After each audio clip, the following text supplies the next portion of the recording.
in worship with y'all. This morning, Sora leaned over to me. He's like, why are we supposed to dress up nicer? Like, why do you wear different than just normal clothes? Probably because I'm wearing a sweater today, and I never wear sweaters. You can tell because I've got like the hanger marks like right here. You can tell that I put it on the wrong size hanger the last time I hung it up. And I was like, well, culturally that's what we do. When we go to do something important, we dress up. And we're here to do something important. We're here to worship. And so we want to dress nice. Granted, he was wearing sweatpants and a camo shirt, but it's nicer than what he could be wearing. And honestly, here at Southeast, one of the things I love is it's never really mattered what you wear. Because we're all in different places in what we have to be nice. And really, it's about how we clothe ourselves in our hearts when we come to here to worship. Not to hear me speak. Goodness sakes, if you came here just to hear me speak, you've got your priorities all messed up. No, but we come here together to join together with one voice and sing praises to our God who loves us and to celebrate that fact. We're continuing our series today, Unwavering. Last week in Daniel chapter 1, we discussed the importance of identity when it comes to living in a place that is far from where you grew up. And that this world that we live in is different from the way that the world God intended. And we live in a world that when we try to live our lives by God's standards is supposed to feel foreign. We're supposed to feel out of place. And because of that, and because we're living in this world, it's constantly trying to define us by its own standards and its own rules. And even more than that, the world that we live in is trying to get us to define ourselves by its standards and its rules, rather than those that God set in place for us. Well, whether you're in a familiar place or in a foreign land, you and only you get to decide and choose what actually defines you. It's something that we have to be intentional about. We have to choose to do it, to make the choice to put on a name tag that says, child of God, and then make a decision every day to make sure it's more than just a name tag, that we act as a child of God. When I was in high school, I was in ROTC, or junior ROTC. We weren't real ROTC. That's what happens when you get to college. We were like one level above like Boy Scouts when it came to like if things went really bad in the world and they needed to call up the military, it's the military, and then they might, conscript in the ROTC units in college because they're already being trained, and then right before they send the Boy Scouts in, they'll send the junior ROTC. But every week we had to wear a uniform. We had to go through inspection. We had to make sure that everything was right, and what was even more important was anytime we wore that uniform in the class, it stood for something more than just me going to class in a t-shirt. We had to respect the uniform. And in the same way, when we put on Christ, we need to respect that identity as a Christian. We're going to be talking about that quite a bit today. There we go. There's a struggle of living and trying to maintain an identity separate from a world that we live in. Again, it's supposed to feel different. It's supposed to feel foreign. It's supposed to be strange. The word God uses is holy, because He calls for us to be holy, different, separated. Not just like hidden away, but set aside for a special purpose.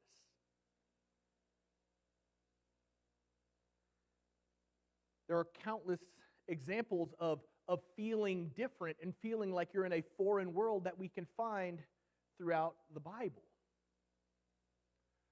We see stories of the patriarchs moving to different places. Abraham went to the land of Canaan because God said, I am sending you to a place that's going to be your land. Never been there before. Yep, go. Okay, and he went. Now, trying to maintain an identity while living in a foreign land is not just things that we find in stories in the Bible. It's things that we experience to this very day. It's not just something relegated to the past, though we do see those examples in the Bible. In ancient and recent history, again, we have Abraham being sent to that unknown land. Interestingly, in the story of the Exodus, in Exodus, Leviticus, and Deuteronomy, when you have the people of Israel going into the promised land, some of the most repeated teachings were to treat the aliens who lived amongst them well. Long before the nation of Israel was consolidated under a king of Saul, Moses constantly told them to treat the aliens and the sojourners who lived amongst them well, to not cheat them, to treat them fairly, because people have been living in different places a long time. People have been moving and spreading to the far reaches of the globe since the dawn of time. The cause for these migrations are, well, they run the gambit. Sometimes people are displaced due to armed conflict. Sometimes they're just seeking room to grow. We see that in the story of Isaac. No, Jacob's first he gets displaced because of violence, because Esau wants to kill him. Then he goes up to live with Laban, gets married, his family grows, and he's like, there's too many people here, we need to move again. So sometimes they just need room to grow. Sometimes people are just seeking a better quality of life. Sometimes people are chasing dreams that are unattainable back home, and so they go to a place, a land of promise, and they seek out their new lives there. Now, when you get to that new home, there's a wide spectrum of how you can choose to handle living in a new world. There's two ends of the spectrum. There's total and full assimilation, where you just kind of throw your past away. And then on the other side is kind of just a new locale of isolation. Both have some pretty serious pitfalls. Just kicking up your feet and going along with the flow of the new world that you live in, and again, throwing your old past behind and just taking on a new identity, that hard reset, a hard changing of, maybe you change your name, you immerse yourself in that new language, that new culture, that new identity. A lot of people, when they were immigrating to the United States, you can see in the records of their immigrations through on Angel Island and stuff like that, where they would just literally change the spelling of their name to make themselves be more acceptable. Sometimes it was because of things that were going on in the world. When Germans were moving to the United States and their last name was Schmidt, they decided it was going to be Smith from now on, because they wanted people to trust them and not distrust them because of their former heritage, or no, their heritage.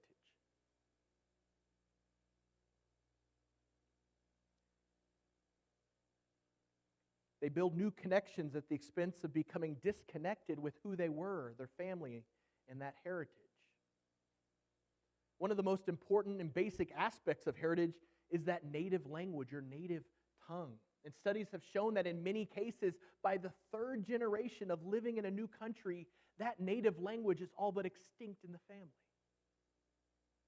It's one of the reasons why at our household, if you ever come to visit, there's going to be Japanese radio playing basically all the time. It's the radio station from my wife's hometown, so there's just Japanese constantly. It's why my boys on Saturdays go to a Japanese language school here in Denver, so that they can have that language reinforced to them, so that they can be and continue to be a native speaker of Japanese. Now, the other end of that spectrum that is preserving your identity through isolation.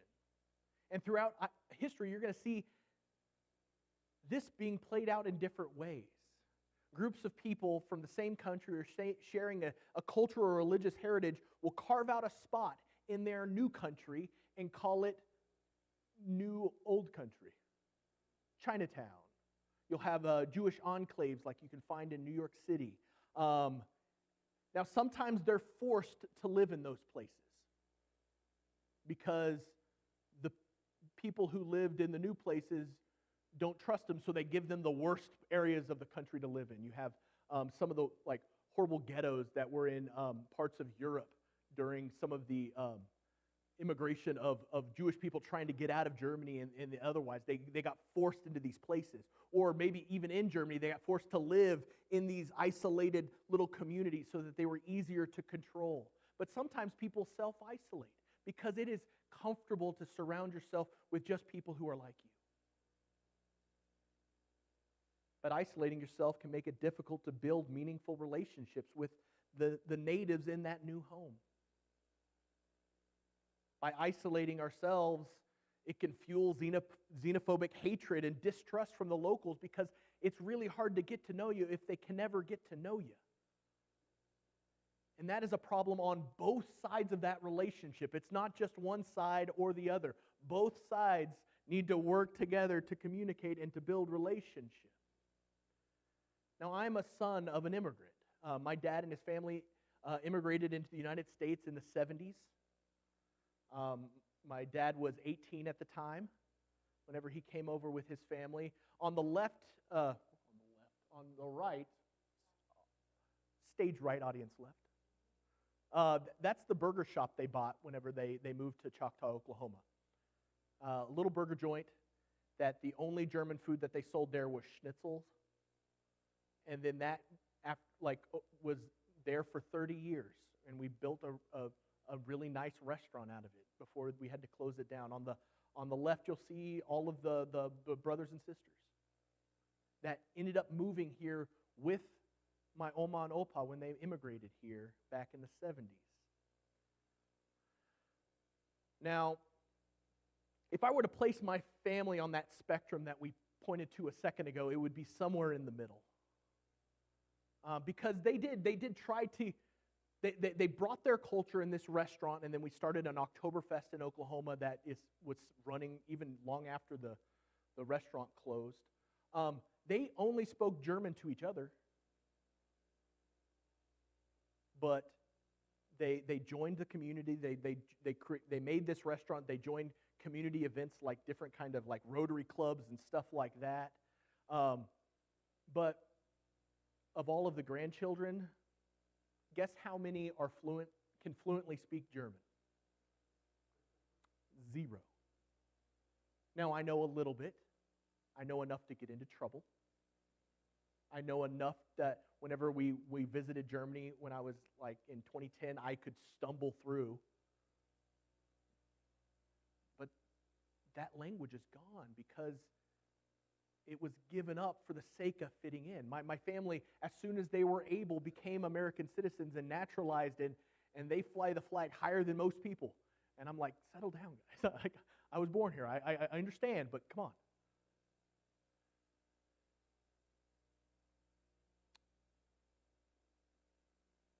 We tried to preserve some of our family heritage while embracing that new identity as well and pursuing that American dream, but there are things that get lost if you just go one way or just go the other. And so why it's so important that we need to pay attention to the identity that we choose and the decisions that we make to hold on to what God has called us to be here for. Just as Daniel and the Israelites were brought to Babylon for a purpose, that purpose was to punish Israel for their adultery. I was about to say for lack of a better word, but it's a really good word to describe it. Just like Daniel, Hananiah, Azariah, and Mishael were elevated and promoted to places of leadership for a purpose. Just like a couple hundred years after that, Esther was chosen amongst all of the women in the land to be the wife of Xerxes and was elevated for a purpose.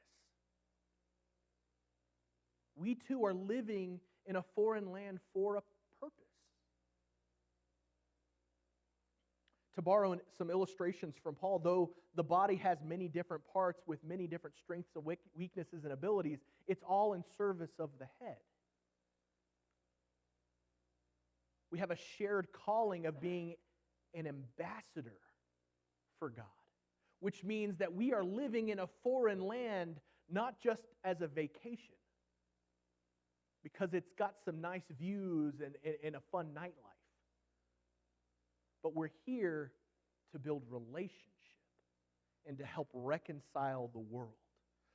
We work to relate the gospel of Christ in ways that are understandable by this foreign culture so that God can reach it through us. How it plays out in each of our lives is different because we are all in different places. Some of you are teachers. Some of you work in businesses. Some of you own your own businesses. Some of you don't work, but you have a lot of connections with people and you have relationships with people, and you were put in those places, I believe, for the purpose of being an ambassador to those people.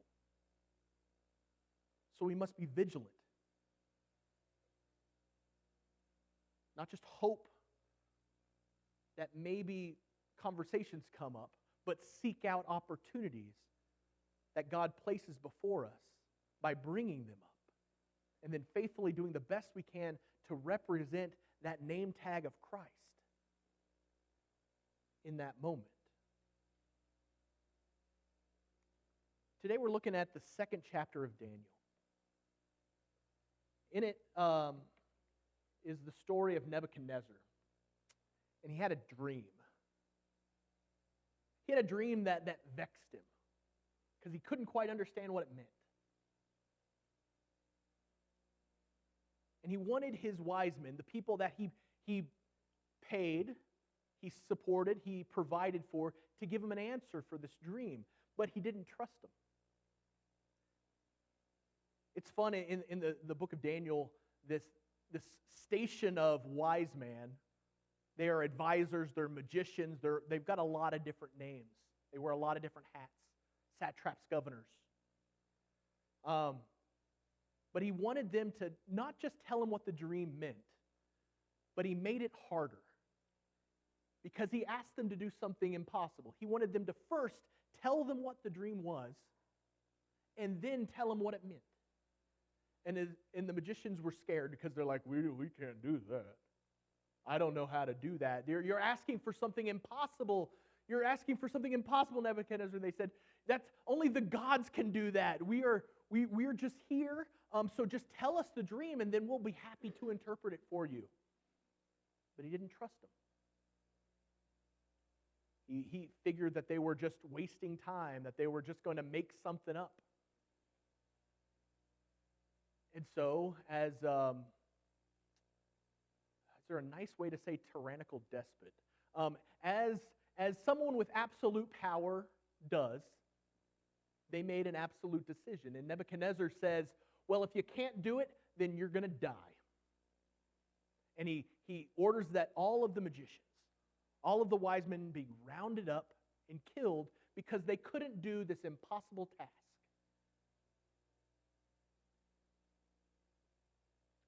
Daniel was somewhere else at this time. He wasn't nearby, at least. But it says that Nebuchadnezzar sent men to go arrest him as well, because the others couldn't do it. So comes to Daniel and says, hey, sorry, I have to arrest you. Nebuchadnezzar had a dream, wants people to say it, tell him what the dream was and what it meant, but no one could do it, so you're all dying. And Daniel's like, hold up a second. Give me a shot. They're like, you can do that? And I can't do it. God can. So he goes, he says, give me a night. I will pray to God, and God will reveal this to me, and then I'll answer it. But here's the rub. Don't kill the magicians. Just give me a chance. See what happens.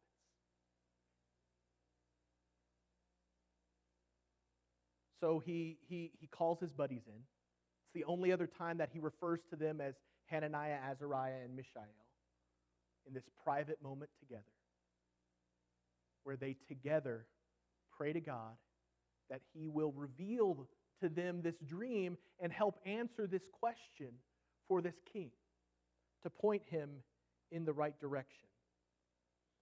Now, I don't know about you, but I have never been forced under penalty of death to predict and interpret an unknown dream.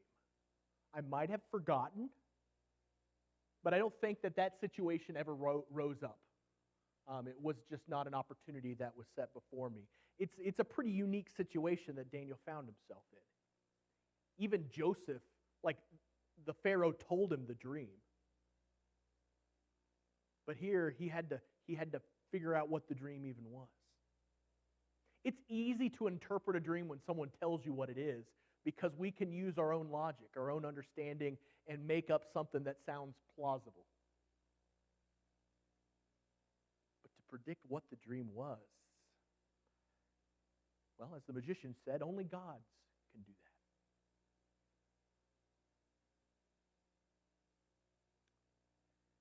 Well, maybe I haven't had someone demand a dream interpretation, but there have been times when people have come to me demanding that I answer their very difficult questions.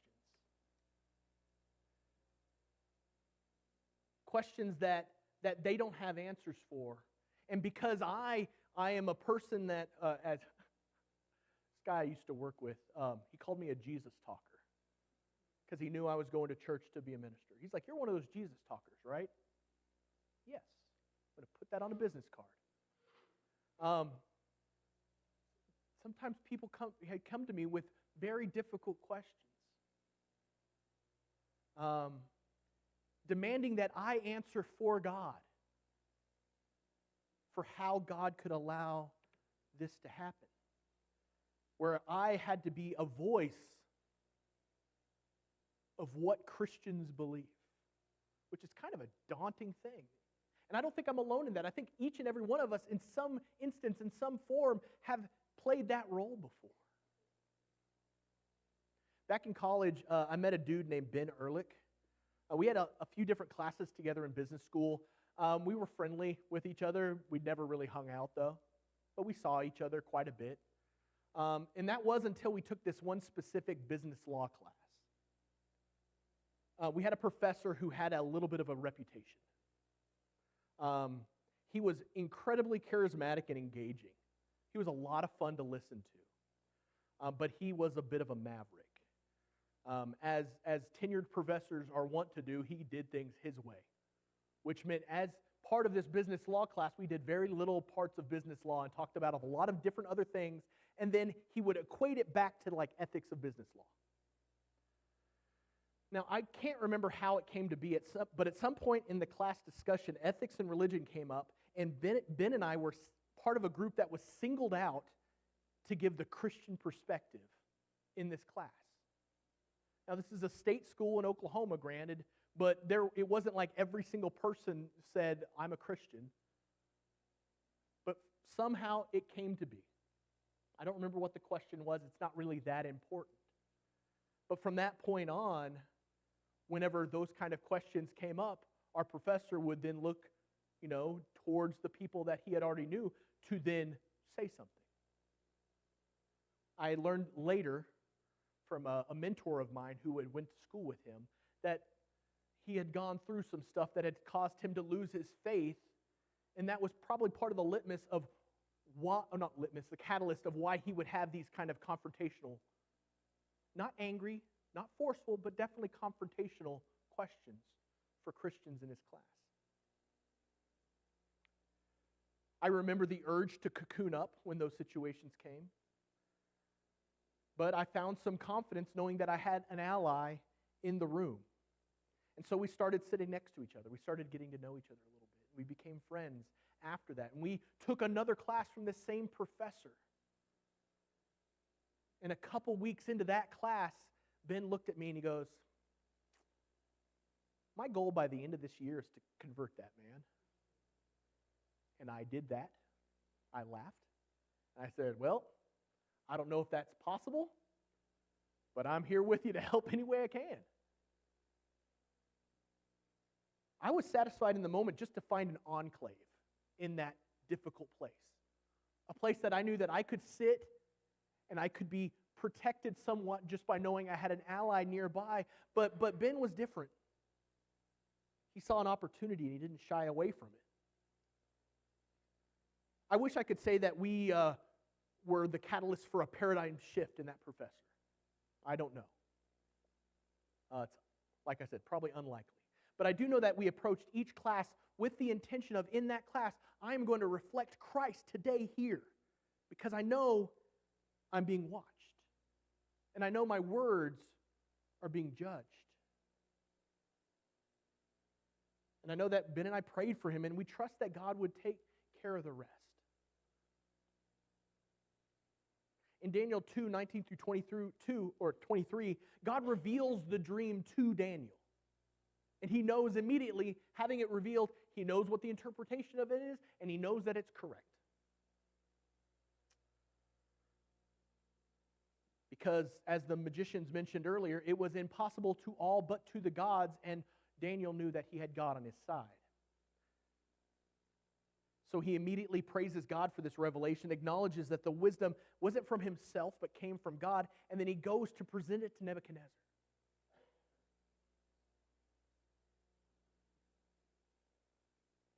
Daniel tells Nebuchadnezzar the truth without self-promoting, without building himself up, without discrediting others. He just speaks the truth to him. One of the themes that we'll see echoed throughout the book of Daniel is Daniel's faithfulness to speaking the truth even when it's hard. Because this dream that Nebuchadnezzar had of this statue with a head of gold and then a body with iron and then clay and then all of this stuff all the way down, and then a stone from the heavens coming down and destroying it all. It's a pretty vivid dream. And the message of that dream is, yeah, hey, Nebuchadnezzar, you're this golden head of the country, but your kingdom's going to fall. Now, I haven't had the opportunity to speak to a king to inform him that his kingdom will fall, but I feel like I would be a little fearful to do so. But Daniel wasn't fearful. He just spoke the truth. He delivered the message of this dream because, and he says it in a way that's beautiful because he says, Nebuchadnezzar, the Lord has revealed this to you. He gave you this dream because he wants you to know it.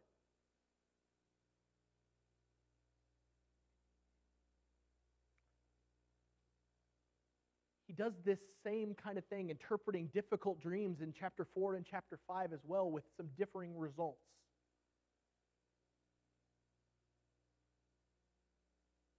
But he interprets the dream and speaks the truth, even though it was a dire fate for the king. Having part of the answer, it would be pretty easy to sugarcoat this dream and leave out all the bad parts.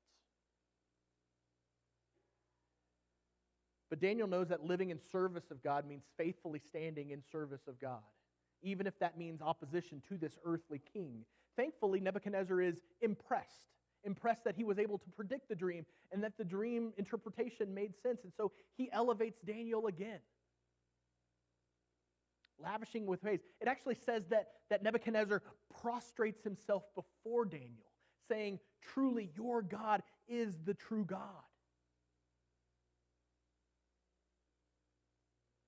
But instead of lavishing in the praise and relishing it, Daniel points only to God.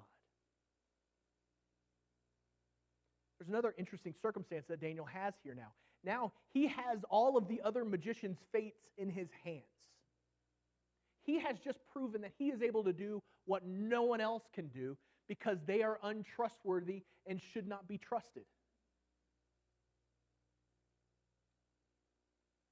And Daniel ensures that the magicians were not punished, that they were not killed. He could have. These are the same, well, I can't say for certain the same. They are likely the same people who conspire against Daniel later in the book and arrange for an overnight stay with some lions. But Daniel chooses mercy and grace because that is who God is.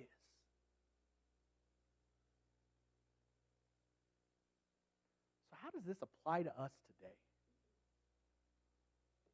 Well, You might not be interpreting dreams, but there are a lot of tough questions.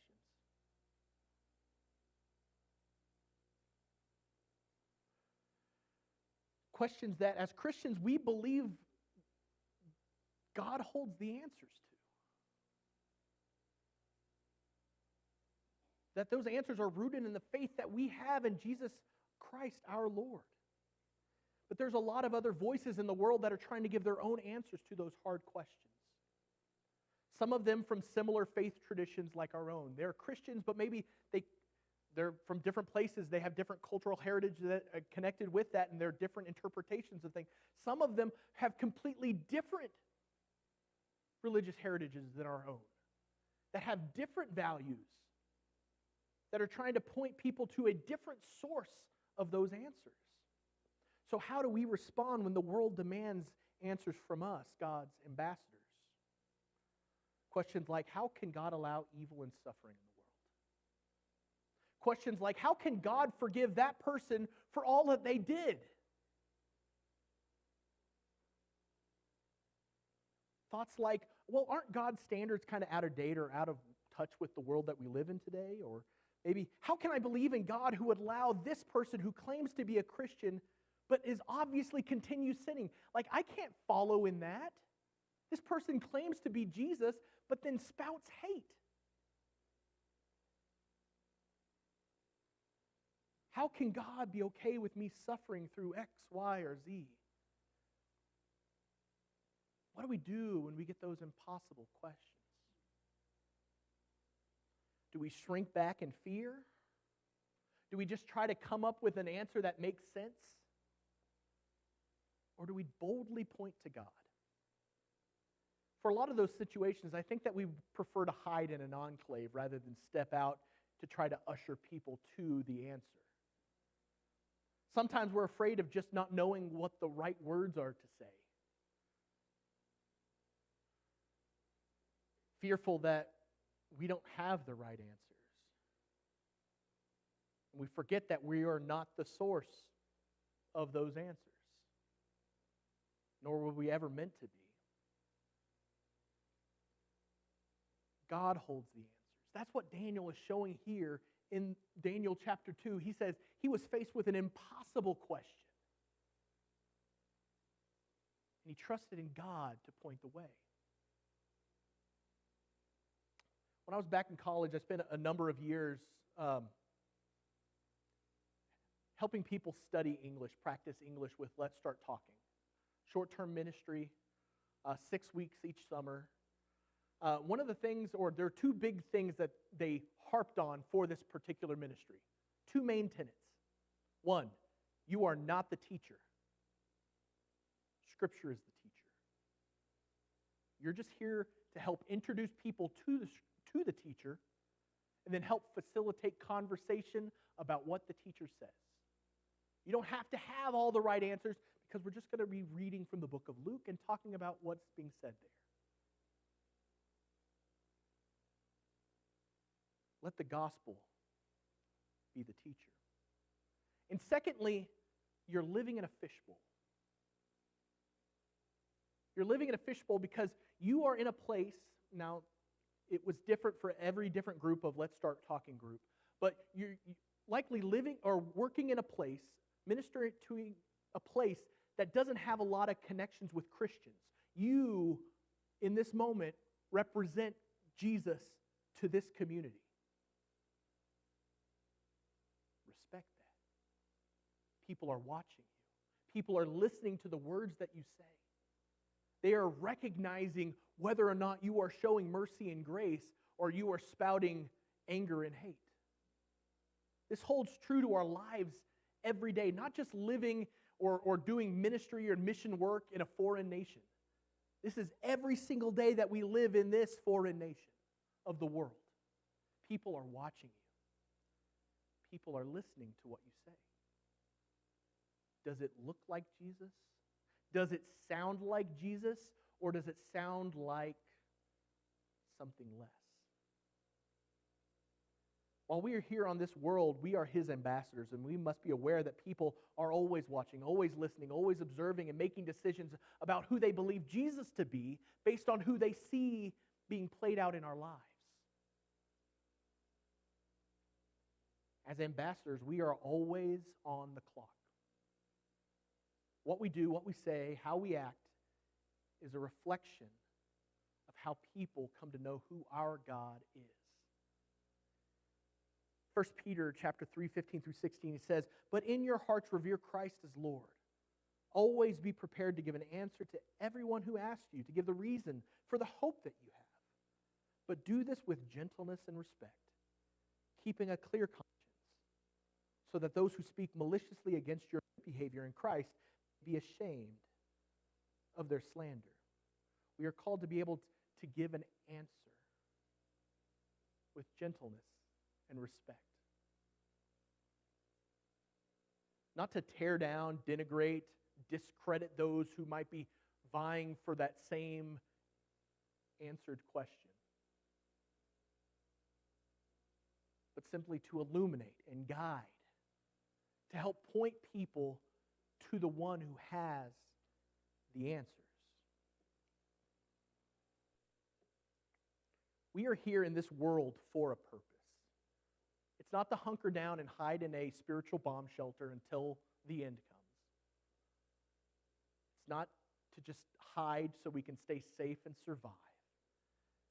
But instead, it's to go out and to thrive in a harsh environment of a foreign world in which we reside, to reach out and to connect with people who live there, to live here, to introduce them to who Christ is, not who we hoped he might be, but who Christ is and the hope that he offers. We're called to be a source of real truth in a world seeking to fabricate its own, to take advantage of the opportunities God sets before us to be influencers in this world, so that we can help reconcile the world to him. When the world seeks answers to those hard questions, it's on us to stand up, to step up, and to point people to who has those answers with gentleness and with love. Whether or not you've been baptized, you might be wrestling with some of those questions.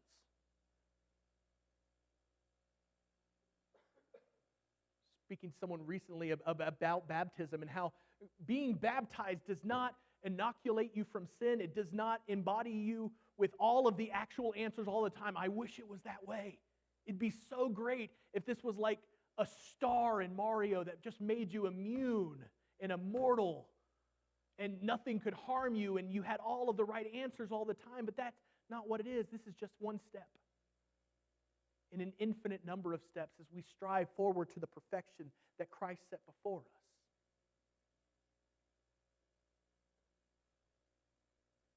Sometimes the answers that God gives us don't make sense to us, and that's okay. We're called to just have faith that he knows the answers, that he knows the way, and that he has prepared a place for us and has promised to take us there. Because the other thing that doesn't make sense is his love for us. Makes no rational sense. The fact that he's willing and desperate to forgive us, to reconcile with us, doesn't make sense. So whether or not you're a Christian right now, if you have questions, don't just sit under the weight of those questions and hope that they go away. We need to ask those questions to each other so that we can find the answer in Christ Jesus together. That's why the church exists, so that we can carry each other when we stumble under the weight of the world around us. I can promise you that the world, though it might try, cannot answer those questions as fully as Christ can. I can promise you that I might not have a quick answer to all the hard questions, because I'm just like you, doing the best I can to strive after that perfection. I remember when I was going to school for my master's in ministry, how angry I was that they didn't just give me a list of all of the answers. But what they did do is they equipped me with some tools so that I could find the answers myself in the Bible. Not just what Joe Schmo says the answers might be, but that we can go to the words and find the truth where it lives. So whether you're just thinking about being a Christian or you've been a Christian for 5 decades, don't be afraid of the questions. Find solace knowing that our God is the keeper of the answers. And that He has given us tools to work together as His hands and His feet to overcome those difficult questions. To come to a more perfect understanding of who He is, even when our vision is being clouded by struggles and trials in the world around us. Because you don't have to figure it out on your own.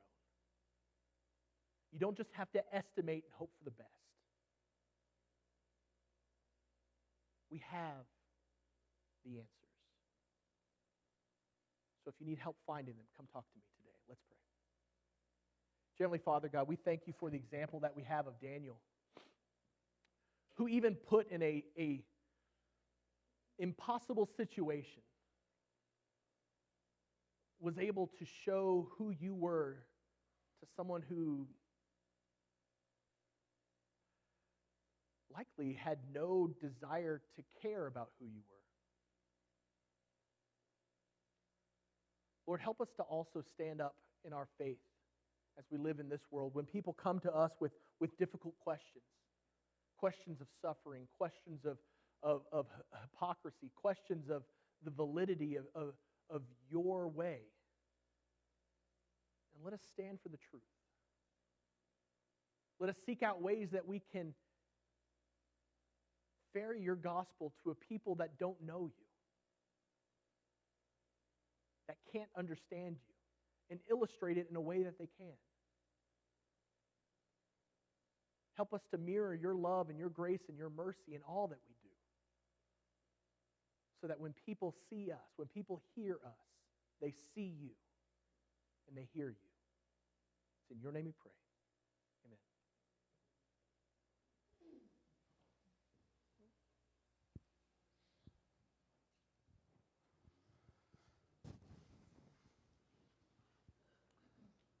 All right, so I'll stand for this last song.